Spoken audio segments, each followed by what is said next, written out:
Okay, I think we're good. Here we go. All right. Well, welcome everybody. This is the pilot episode of the Outscaper podcast. If Kyle and I were just talking, if this was a TV show, it'd be the pilot show. We'd be figuring out if people like this or if they don't, and we'd either get a deal or we'd get taken off air, right?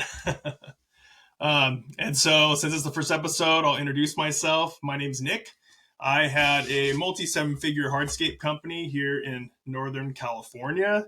We started as Nicholas Landscaping, and I rebranded like 2 different times. And one of these episodes, we'll get into all that. But I learned a lot and ended up pivoting because, to be honest, I just kind of got burnt out. I had a back injury, got burnt out, and now I have a marketing agency called Tecton Growth, geared for the outdoor living, deck kind of design build industries. And so what we want this podcast to be about, we're going to be every week just interviewing other landscape, hardscaper guys, deck builders, guys like Kyle who build pools and things like that, who have grown successful businesses, and they've been in the trenches, they've learned, they've grown, and the hope is to impart their wisdom on those of us that are listening. And so with that, I would like to welcome you, Kyle. I appreciate it. Thanks for having me. I'm honored to be on the maiden voyage here. It's exciting. It's Exactly. exciting. We're going to test your editing skills, I'm sure. Oh, yeah. So, so my name is Kyle Stevens. I'm in upstate New York in the Rochester area. And for those of you that are not familiar, Rochester is 5.5, 6 hours from New York City. We are different, totally different. We're like in our own state, right? People often misconstrue the differences between New York City and the rest of the state. Same in California. True. California, right. They're like, oh, are you in like Los Angeles? I'm like, no, that's like 10 hours away. I'm up in the Redwoods. Like, it's a big state, major differences. So basically, I've been in this business in this industry since 1992. Started out like most guys do, where we were just cutting grass and doing maintenance work, and one thing after another, things kind of, I used to be a guy that could never say no. And so one thing's led into another and another and another, and now coming full circle, we've built multiple companies, 7-figure companies over the years, and really have kind of drilled it down to a specific niche. We don't do any maintenance work. We don't do any snow. We're a full design build firm. And we focus only on luxury outdoor living in the residential market. So we don't monkey around with any commercial work. And we just kind of try to stay in that lane. Over the years, I've had dozens and dozens of people on staff, and I found that at that time of my life, I was not skilled enough as a business owner to manage that many people. And I think that, if we're going to have any kind of a conversation about imparting anything on people that are coming up, is that less is more. Less is more. And oftentimes guys get stuck in this philosophy that they need to scale. We got to grow. We got to grow. But the reality is what you need to do is hone and listen, and create a real good balance between home and work, and something that's sustainable, But we've had a lot of fun over the years. I mean, I've had some incredible privileges to build some really, really fun, crazy, cool projects, and Nice. yeah, it's great. It's great. Awesome. So what led you into this industry? Well, good question. That's a great question. So way back when, I was a journeyman toolmaker. I went to school for mechanical engineering. I'm the guy that can build anything. I love building, and basically I started buying rental property, and it really what got me started was fulfilling a need. I had all these properties, and I needed to be more efficient in how I was maintaining the properties. So I bought a commercial mower, and I had always played around and dabbled in landscaping and doing maintenance work for people over the years, going through college and all that, and in our early 20s. But it was never really anything other than, spending money.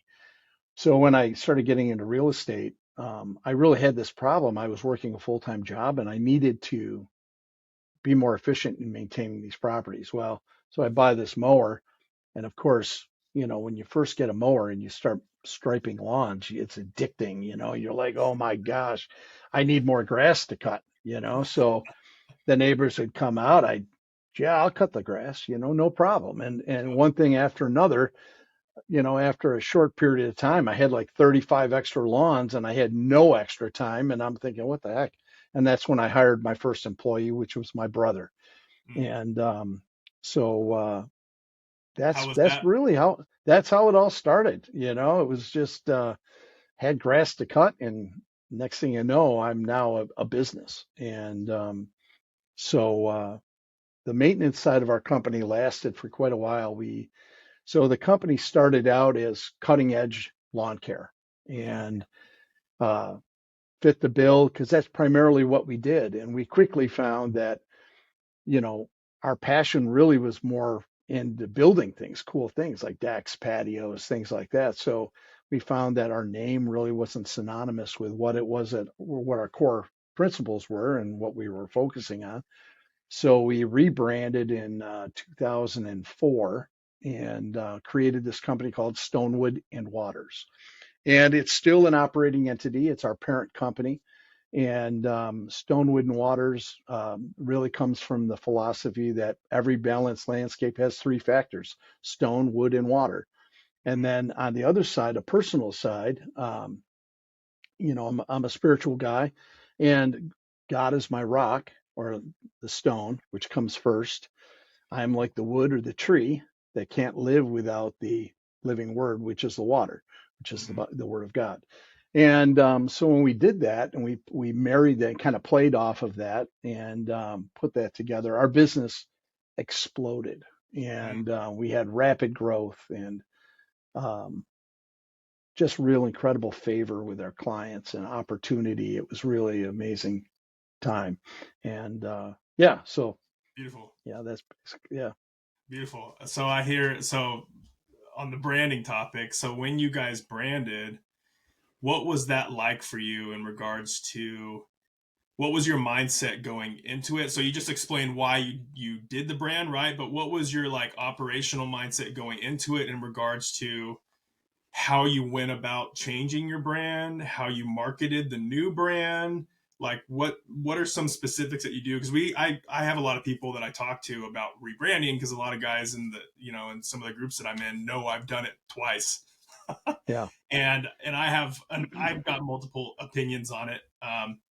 But I'm curious, what kind of your mindset was. Obviously, it worked for you, right? And so, what do you think you did that helped that rebranding process succeed?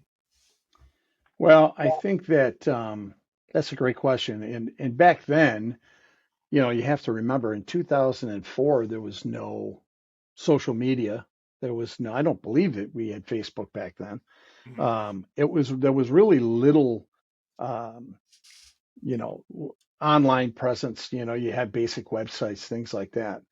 And so really what it came down to was, we looked at it as, well, we want to attract better employees, more skilled craftsmen.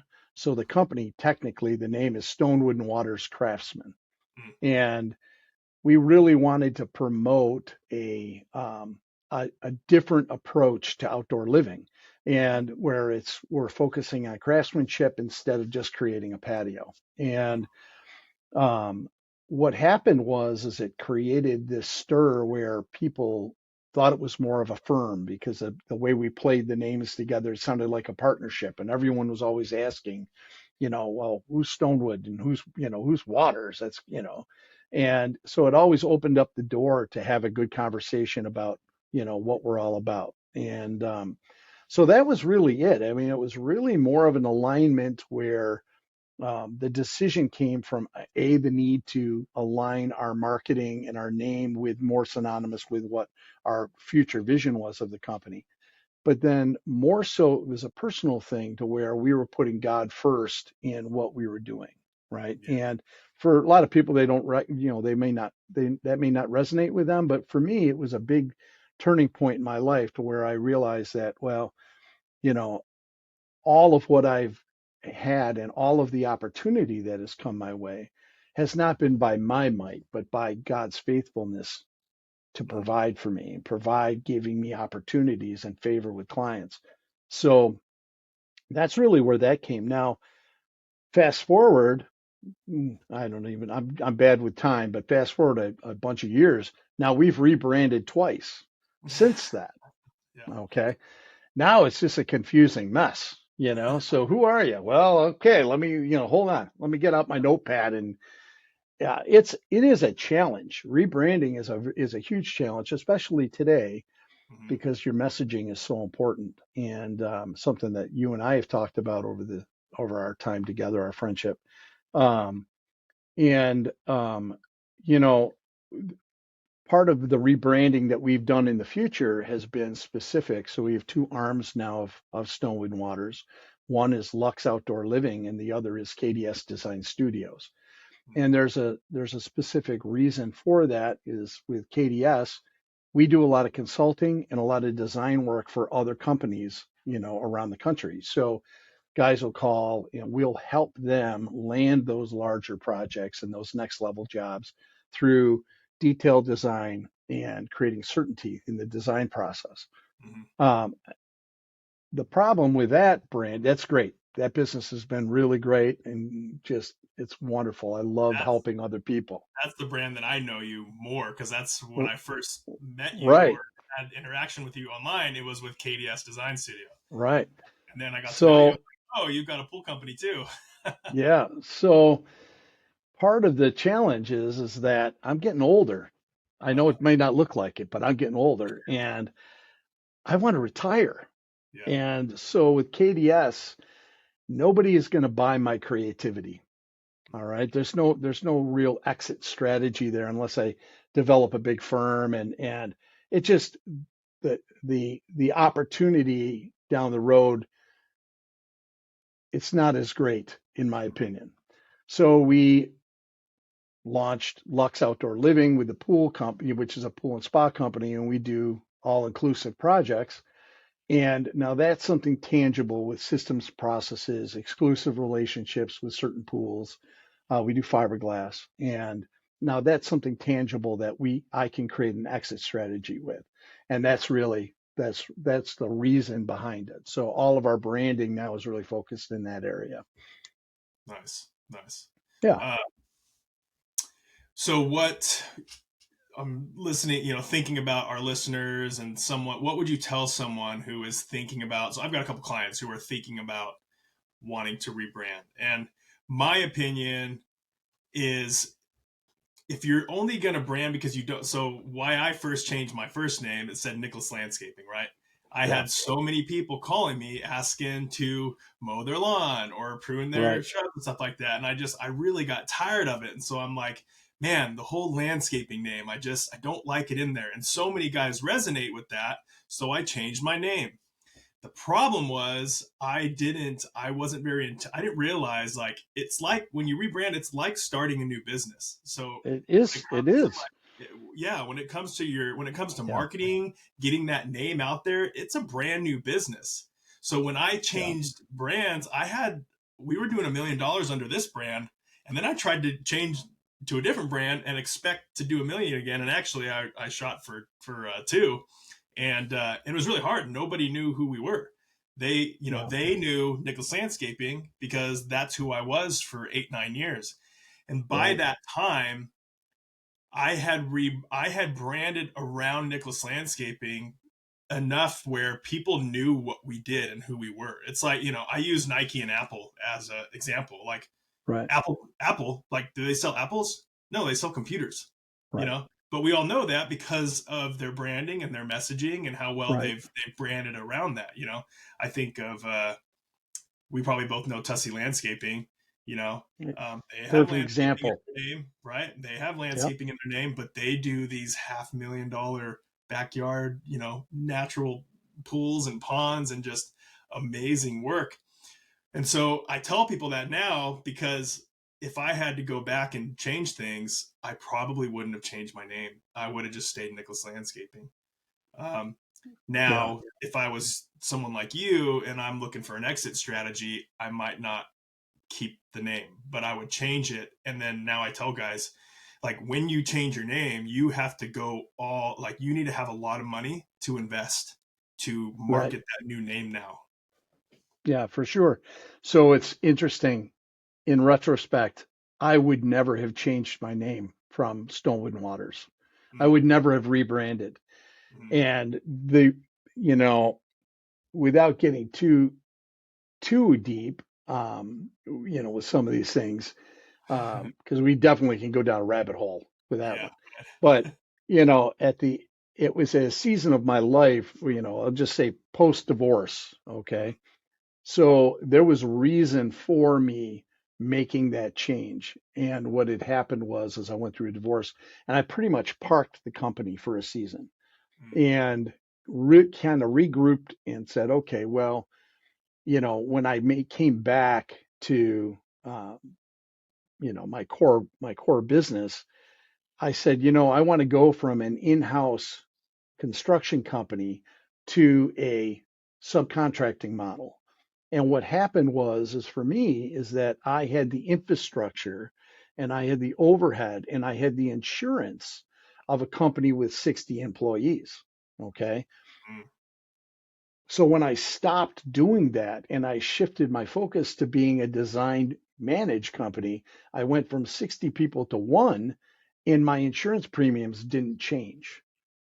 So in order for me to make the that transition and really totally kill the overhead animal, I had to literally start a new company and start from zero.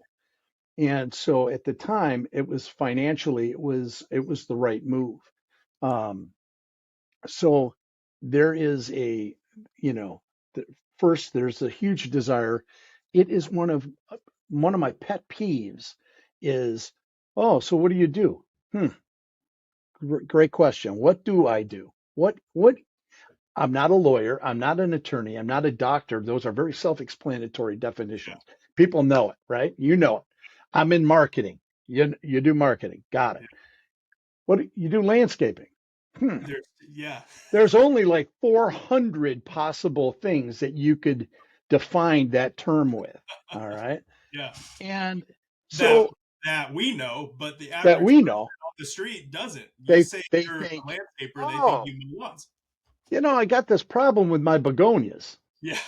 And I'm thinking to myself, well, I'll fix it. I'm going to come over there. I'll stomp them right out because I don't give two shits about your begonias. I Uh-huh. hate that. Okay. Hate to say hate, but so, and then and back then we used to have a prolific maintenance division. So we cut a ton of grass. Mm, So if for me to break free from that, I couldn't have any attachment to maintenance, right? So that was another driver in the rebranding. But yeah, it's a huge thing. So I talk to guys all the time, and we have one mutual friend that, he's got his name, his full name and his business name, and it's landscaping, it's bump landscaping. mhm. And he hates it. He hates it. And he wants to switch to outdoor living, come up with a name and do outdoor living. And so if you're in that bracket, this is my suggest this is and you I'd love to hear your input on this because we've talked about this many times, this one individual, Wes and I. And I told him, I said, well, if you're going to do it, you have to create a company that runs in parallel with your pre-existing business and then link them together, so that you don't lose your all of the traction that you've got with your main brand, but you can slowly integrate this new branding in, and then eventually, once you've got it up and running, and it takes years. to get Yep. traction, Yep. especially now, and years and thousands and thousands and thousands of dollars. And Yep. so eventually you can migrate the companies together and and get on the same page together, but you almost have to have those brands running parallel for a Yep. while, Yep. and slowly, that's at least my opinion. But and that's what I've been doing with Lux, you know. Yeah. Yeah. When I changed my I thought that I could just tell all my old clients who knew Nicholas Landscaping, send a couple emails, throw a couple Right, Facebook posts up, and put, "Hey, we're now NC Outdoors." right, Um, right. and I thought that would be enough, and it wasn't. You know, Yeah, so I didn't like NC Outdoors, so then I changed to Tecton Design Build, and we have Tecton Grow. Tecton is a biblical term. It's what yeah, all of the Old Testament craftsmen who worked with yeah, stone and wood, yeah, they were all the Tectons. Jesus was a Tecton. Um, yeah. all the Old Testament guys that built the temples were Tectons, and they worked with stone and wood, and we built patios and decks. So I went to Tecton. And now that's who we help with their marketing is patio builders and deck builders and guys. When you first came out with Tecton, the first, I mean, this is several years back, and I came across it when we first really connected online. I'm like, Tecton, that is a that is the craziest name I've ever heard. I mean, I'm like, and I had to Google it. Yeah. I had to figure it out, Did and the then it, company come up? There's like a Snap-on tool company called Tecton. yeah, and I'm like, oh, okay, now I see it. Now I see where you're going with it, but But it, yeah. I think I think the other thing too that people really forget is that, you know, one of the greatest things that we build as entrepreneurs, especially if you're in sales and you're connecting with customers the way, with the design build field for sure, is that you're building relationships. You're really not just selling a project, you're building relationships. And so when all of a sudden you have this and you build brand loyalty, Mhm. people, they hire you because they love you. They want to work with you.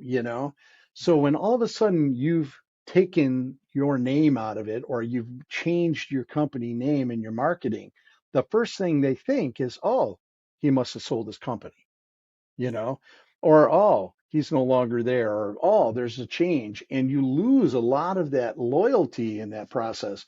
So now, oh, well, we were thinking about this project, but we're not sure what's going on over there with these guys. They've Yeah. been great, but now they're under a new name. I don't know. Maybe they're having trouble. Yeah. And it's a very dangerous area to be in as well. And you can So, do it successfully, but you have to all your systems and your training, right. like you have to make many U's basically. Yeah. Yeah. And that's another thing that I didn't do very well. I started hiring people and we started growing, but unfortunately, the quality kind of came down in regards to sales. Like we did a lot of good things right. I mean, we sold $3 million, but or we generated 3 million, and but some of the sales processes and stuff, it's just because I didn't have good processes, Right. things were falling through the cracks. And so um, if you're gonna if you're listening and you're like Kyle and I, and you wanted to build something that you weren't the face of, it is possible, but it Yeah. costs more money and there's Yeah. more planning involved. Um, and But it is possible. Um, Yeah, for I sure. When it comes to my new venture now, this podcast and the marketing agency, obviously I kind of learned my lesson. I kind of need to be the face, but being the face of this company now, an online company, same with your design company, it's a lot easier on the body than being out on the job site every single day laying Yeah. Yeah. pavers, because Yeah. that's hard. And when you start to step out, people start, the client starts to notice, Yeah. oh, Nick's not there anymore. Why isn't Nick there? Because I Right. broke my back. I can't I Yeah, can't bend I over and know. lay these pavers anymore. It's funny. I had a conversation actually this morning with a young guy who great entrepreneur, had a really great company, 15 years of business, classic, you know, trying to do everything right. real heavy OCD, which I'm very guilty of. And, he just got to this point where he just couldn't, it was just wearing him down. His body was broken. He was tired. He couldn't find a way to separate from the company and let other people kind of take over. Yeah. Or in many situations, what happens is, well, I can't find guys that'll do things the right way. Okay. I hear guys say this all the time. And in order to grow, even if it's just adding teams, you're as a business owner, you have to allow yourself the room to have a little bit, and it doesn't have to be a huge amount, but a little bit of expectation for missed expectations, right? Yeah. Does that make sense? Yep. If the guys are never going to lay the pavers exactly how you are because you're not doing it. So you have to expect a little bit of efficiency issues, and you've got to, expect some things to be just a little bit different than the way you would have ultimately preferred. And if you can find a way to create that space, well, that allows you the ability to become a dispensable CEO. And I Yep. think that is a phrase that people never really talk about. My goal with Lux is to become a dispensable CEO. I don't Mhm. want to run the company. I want to build a team with systems and processes that can replace me so that I can step away. And, it's very, very hard. I mean, this is a tough industry, tough, tough, tough industry. Yeah. Um, I have something about that, but just to add to this yeah, part of the conversation, I had a boss. He's very OCD. We worked with very high end. It was a maintenance company, but very high end contracts. I think he was right. charging us out as a maintenance company like $180 an hour, Yeah, doing crazy stuff. We worked on a Japanese garden once, and I had to I had to watch him prune Japanese maples for 2 years before he would ever let me touch it. And then right. for a year, he let me start to prune it with him, Yeah, And then I got pretty good. I'm pretty good at pruning Japanese maples now. But oftentimes, like, I really enjoyed the construction side of things. So we would yeah, do projects and things like that, or we would. I grew up plumbing with my dad. I've been doing plumbing since I was 10, probably. And so any of the plumbing stuff we would do, irrigation repairs and stuff like that. I would watch him, and I'm sitting there going, "There's a better way to do this. There's a better way, right?" And so I would try to butt in. And one day, uh, he started to give me some things, right? But he wanted me to do it his way, and I completely understand. Like, it was his way of keeping control. That way, if right, anything went wrong, it was his process and not me, right? right.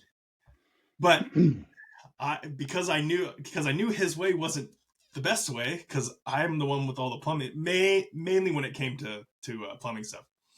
Um, I was that employee who was like, no, I'm going to do it my way because it's better. And I Right. came across as very arrogant, but he sat me down. He finally sat me down and was like, Nick, I understand you probably do know ways that might be quicker and better, but here's why I need you to do it my way. um, Yeah. and he explained it, and I respected that, but it really kind of deflated me because it, like, kind of took. I didn't have any more drive or responsibility. I really was just like, okay, fine, just tell me what you want me to do, and I'll do it. Hmm. And I just became a yes man, basically, and like, I no longer was like looking out and like trying to think, and kind of be a good employee. Like, we Right. want we want good employees, right? But then oftentimes we're holding them back because we are too perfectionists and we think our way is the only way. And so, you know, yes, don't give a guy who doesn't know what he's doing the free reign to go and try something, right? But I think there's, like you said, there's that balance between, you know, getting quality and perfection, but then we also get in our way a lot. And if you Mm. don't give some of your guys those opportunities to kind of do something that's not your way, but it still gives you the same outcome, let them do it, right? Yeah. Yeah. 100%. I mean, that's, I used to, I used to get this a lot where, you'd have, and I see it all the time, even with my subcontractors, I'll see it where, these are talented people. And, you've got a foreman, he's very talented, and they all want to be the idea guy. They really do. I mean, people that are doing this are creative people. They love the build process. They all want to put their little twist on something, right? And which is cool. It's totally cool. Oftentimes, because communication to the teams and to your people um, isn't necessarily always 100%, right? So you may go into a project that's got multiple phases, and you're only doing one phase. So you talk to them about one phase. You don't go into the grand thing that may never actually happen, but we're planning on it. So what happens is they get in there and they twist things around and they're like, "Hey, Mrs. Jones, what if we did this?" "Oh yeah, that sounds great." And they do it and they mess up your whole plan, right? So I always used to tell guys, there's only one cook in the kitchen, and that's me. Okay. You guys are my sous chefs, right? You guys are prepping. If you got an idea, share it with me. Don't talk to Mrs. Jones, right? And that works to a certain point, but you have to be able to give these people an opportunity to try things and make mistakes. There's got to be some room in there for that trial and error. And I think that's really where a lot of guys fall short. And then they just burn their team out because they can never flex, right? Their team can never actually take the lead and say, "Hey, listen, I can do this. Dad, listen, let me try it my way." It's interesting. My son, a couple years ago, my son Will, who a lot of people in the industry got to meet him because he was my sidekick for about 2 years. And man, he stinking great guy. Grew up attached to my side. Okay, Mhm. how he managed to get all these years, 18 years under his belt, and learn absolutely nothing from me it blows my mind. I mean, so he comes to work for me, and I'm thinking, okay, he's going to be able to, oh my Lord, it was like, "Hey, Will, and so now I'm a hands-on teacher, right? So if you're gonna learn this business, you've got to be in the field, and well, that means we're going to be building projects. So Yeah. we built a ton of projects over the last few years, and just to show them hands-on experience. Oh my Lord. And so I found that, during that time, I broke my own rules because I'd watch him, you know, fumbling around, and I'd be like, "Okay, I can't take it anymore. Let me help you. Let me show you how you do it." And then he'd just stand back and he would like, Yeah. "Okay." And, What we did. "What time's lunch?" And I would just be, "Here, let me show you how you mix mud," and Yeah. oh my goodness. But, it's a real problem, when you've got these talented people who, Mhm. giving them the space to be able to discover their talents and really perfect their craft, which is what they want to do, and still be able to feel as if you're in control, that you're not releasing the reins. A lot of guys really struggle with that. Now, this guy I mentioned earlier that I was talking to this morning, he was getting to that point, Nick, where he was at his end. He was really getting to that point where he didn't know which way to go. And his family was starting to struggle. His relationship with his wife was starting to struggle, and an opportunity in sales came along, and he said, "You know what? I'm going to go for it." And he switched gears and he took this sales job, closed up his business, and he's doing great. And there's no shame in that too. People, Oh, I think that we take so much ownership over our roles that when things go sideways, which they do, right? They always go sideways at some point in time. Instead of shifting and pivoting, they look at it and say, "Well, I failed," and they internalize that, and it's a terrible place to be. It's not a failure; it's just a pivot. yeah. It's a big difference, and I'm real proud of this guy. I mean, I kind of deep down inside, I kind of thought that I might be able to hire him because I kind of get the sense that he was struggling a little Uh-huh. bit, and I'm thinking, okay, well, maybe I'll get the call, and and I'll be able to bring him on board because he would have been a great asset. Heck And yeah. but ultimately he ended up taking that other job. But I'm real proud of him for making the shift. Family first. Yeah, exactly. That's a great segue. I've got a guy that I've been talking to. He was a client and doing outdoor living stuff and just really struggling with finding the right people because he wants to get out of the field. He's got a young family and he's like, I'm never home, Nick. It's like I never see my kids. Yeah. He's got 2 or 3 kids under 10, and he's like, I've never seen my kids. And I'm like, yeah, dude, I didn't see mine either, really. I tried to be good when I got home to have dinner, always be at dinner, but then as soon as dinner was over, I was in my office doing estimates, Right. because you have to keep feeding the beast. But we've been talking about just you earlier. You kind of said that this industry, the hardscape industry, is very hard, and Yeah. and it is. And I've got a general contractor friend, and I tell him, you can show up and charge $120, $150 an hour. No one bats an eye. Because you're doing kitchens and bathrooms and roofs and, plumbing. No one bats an eye. And you show up with a truck and you got a couple toolboxes in it, maybe, less than $5,000 worth of tools, and then maybe every now and again you have to go rent a forklift or something, and, that's it. I have to show up with $150,000+ in tools just to do a $50,000 backyard. And the clients are upset that I'm trying to charge $90 an hour, but they're totally fine paying a plumber $120 to come with a $10 snake to unclog their toilet, And so that dynamic in our industry and how we're viewed and just what it takes, the kind of overhead that we have in the hardscape industry, I really think it's one of the hardest businesses to run and be profitable. And it's also one of the most skilled ones. How many other trades out there have to know how to be a mason, how to how to be an electrician, how to be a plumber, how to be it's like maybe one day the hardscapers will be more like a general contractor who just brings in individual trades. But right now that's not how it is. We have to know how to shoot grade, how to set, how to muds. I mean, I think hardscapers are one of the most skilled tradesmen out there.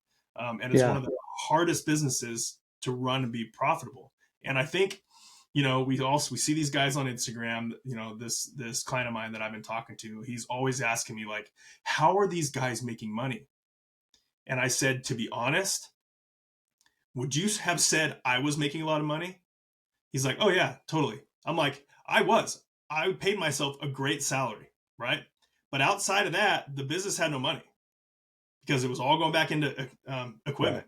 And so, some of those businesses out there, I think are semi-profitable, but how do you define that profit, right?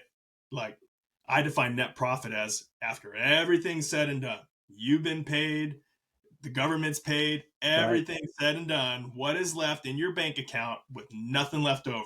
I would say 95+% of the hardscape companies out there have none. Yeah.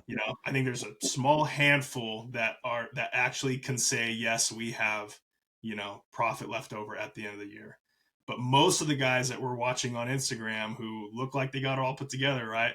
I think, and this is nothing bad about anybody. I think, because this was for me, we just love the job. We love the work. And absolutely. I would rather go through what we go through running a business, paying myself a decent salary, and rather than working for somebody else.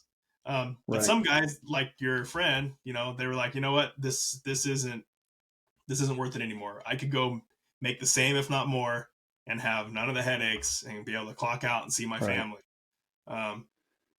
And so, yeah, it's just a very tough industry. Would you agree with all that? Oh my gosh, yeah. I mean, I look at it like this: is that talented hardscapers, they're artists. Okay. I get in my excavator, I get a 4 foot ditching bucket on my excavator. That's my paintbrush. I just love it. I can do that all day long and just move material, change topography. It's art to me. Hmm. You know, taking a rock and turning it 45 different times to get it to sit just right. Okay. Yeah. Well, that's art. Well, there's a reason why there's that phrase starving artist, because you can't make money when you're doing work like that. It's just not it's not sustainable. You can't do it. And to your to what you said is that the vast majority, I mean the vast majority of the guys out there, even with all of the conversations about knowing your numbers and how that's becoming such a trending thing, Hmm. of course you should know your numbers. You're in business. All Yeah. right, that's your job. And I think that that's where most companies go wrong. They start out, you're a talented guy, maybe you worked under another company for a while, you cut your teeth and you really are talented and you decide to start your own company. Well, you're out there, you're doing some work and you start getting some traction and people are hiring you and calling you and this is where everybody, I think, in our industry really struggles, is that probably 99.9% of the business owners in our industry are really good workers. Hmm. Okay. Good workers. There is a microscopic percentage of business owners that actually, at that point in time, are good businessmen, right? Hmm. Good business owners. They are good workers first, and all they care about is getting that perfect look on the rock or getting the trees to cast a certain shadow, and I mean that's what they're passionate about. They're not passionate about sitting down, doing the bookwork, doing all this stuff. In fact, most guys are absolutely in the wrong role when it comes to that, right? A friend of mine, Jason Cupp, who is an amazing industry consultant, he came in years and years ago. He flew out, spent the weekend with me. It was such an honor to have this guy even walk in my door, And this is years ago, and we did a Colby challenge and personality test, like natural aptitude Yeah. test. And, it's all geared right for our industry, right? So you got two sides of this test if you've never taken one. Um, one side measures what you think you're good at, and the other side measures what you're actually good at. Yeah. And I take this test and I'm like, oh yeah, this is when I felt I was at the top of my game, right? Like, things were clicking, business was booming, I had all these guys and all this stuff. And I realized, we sit down with the results. And it was like I was sitting naked in the room, because I mean it was spot on. Hmm. Everything I thought I was good at, I'm really not.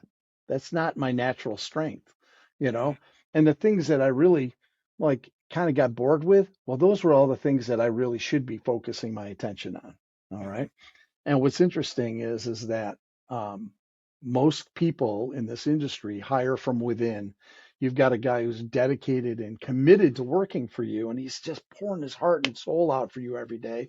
Well, you promote him, and next thing you know, he's your operating manager, or he's your general manager, and he really should be running the forklift out in the back in the warehouse. I mean, that's really where his skill sets really lie. But you believe in him, and he's been there, he's loyal, and so you promote him because that's just what good people do, Yeah. right? Yeah. But that's not what good business people do. All right. Yeah. Why?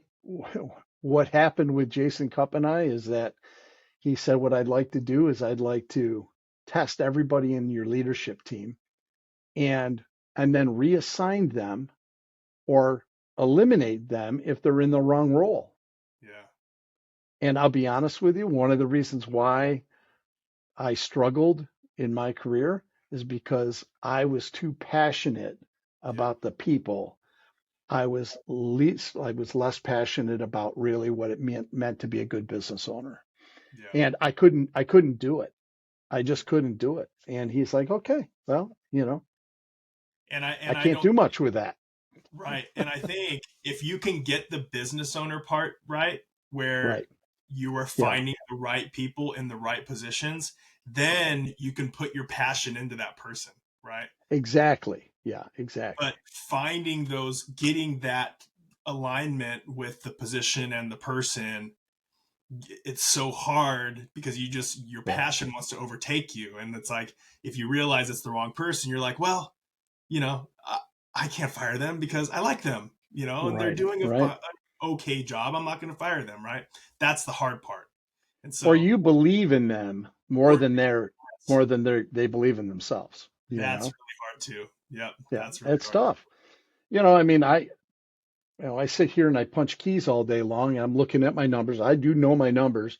I look at my numbers and I might stuff but man, oh man, I'm not the guy that you want to have file taxes, right? I'm not, that's not no matter how many numbers I look at, I'm not that guy. And, I'm going to hire a guy that is his natural gift.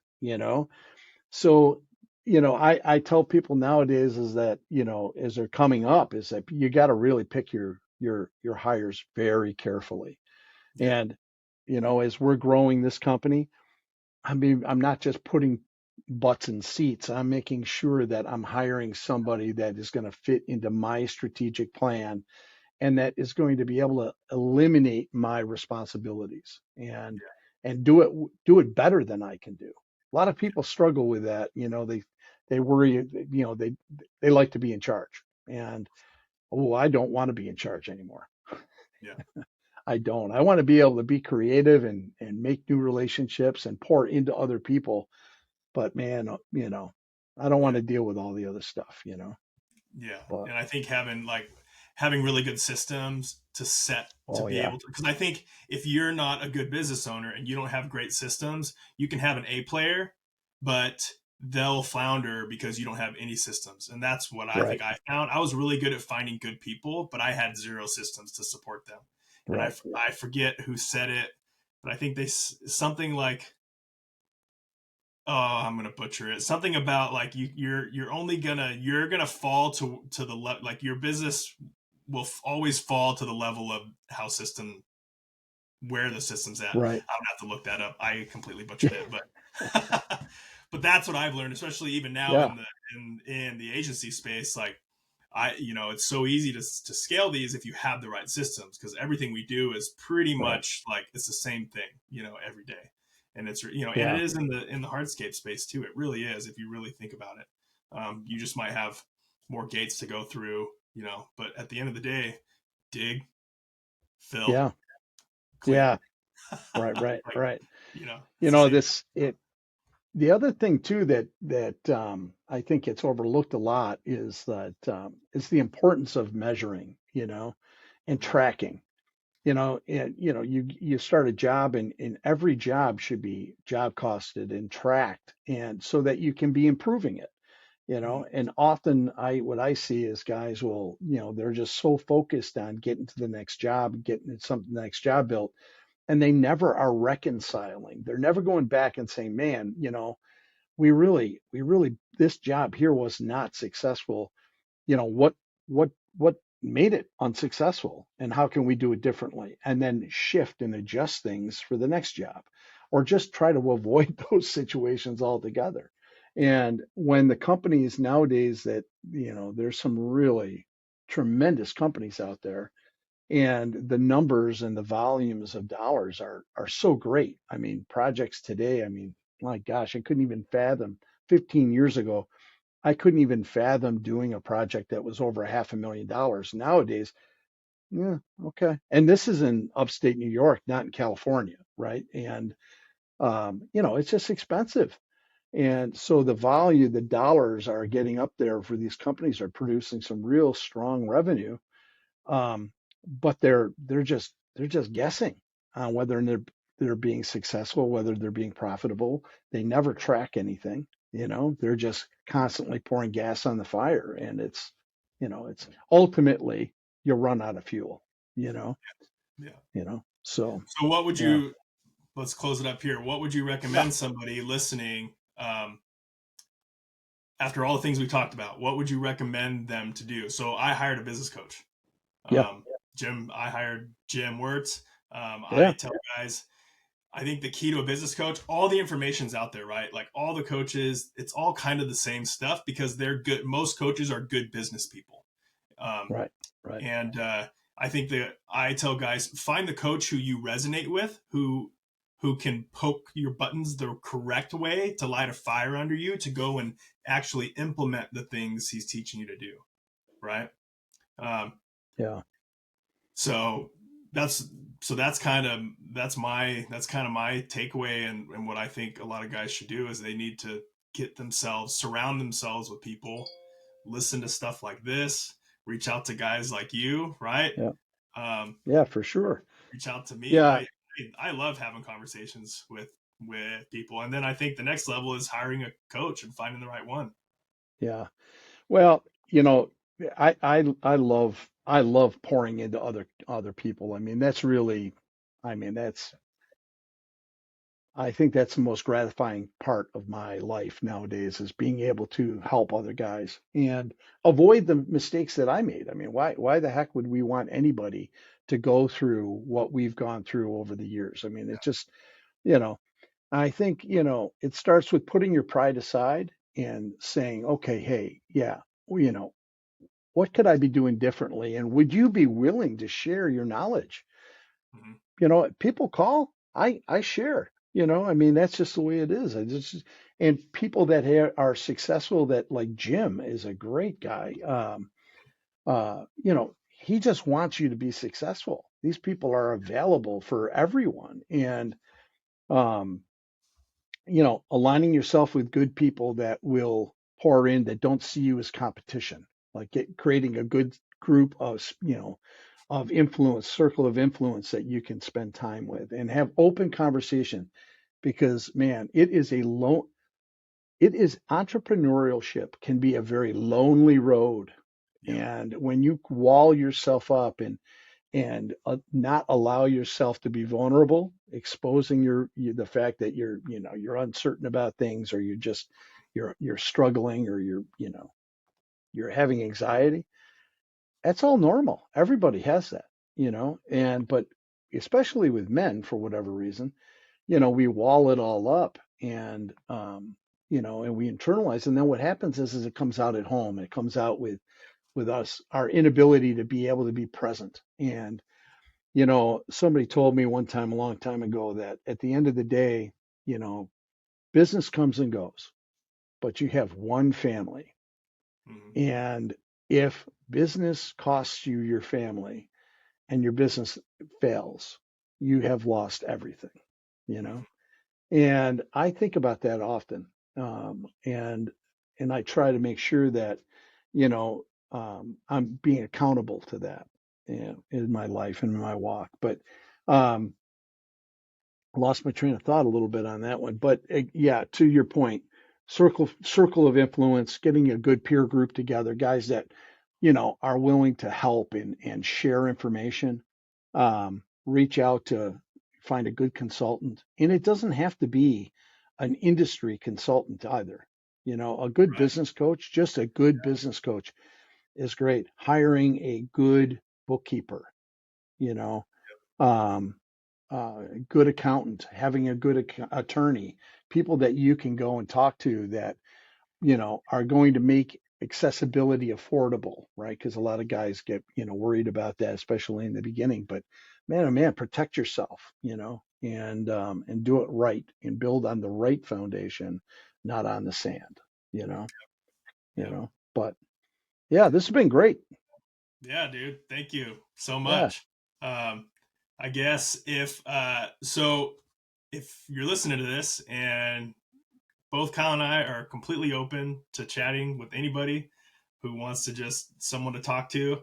Like Kyle was saying, it is a lonely road out there. And you got two guys right here who are more than happy to chat anytime. I Yeah. love having conversations. Um, Hence the podcast, so I can just get people on and have Yeah. conversations. And so I'm going to do my little outro here, and then we'll catch up right after that. So All right. thanks again, Kyle. And so that's it for our podcast today, the first episode of the Outscaper Podcast. If you got anything out of this, please share, like, and share this. We're going to be on YouTube, on Facebook, and wherever else you can listen to your podcast.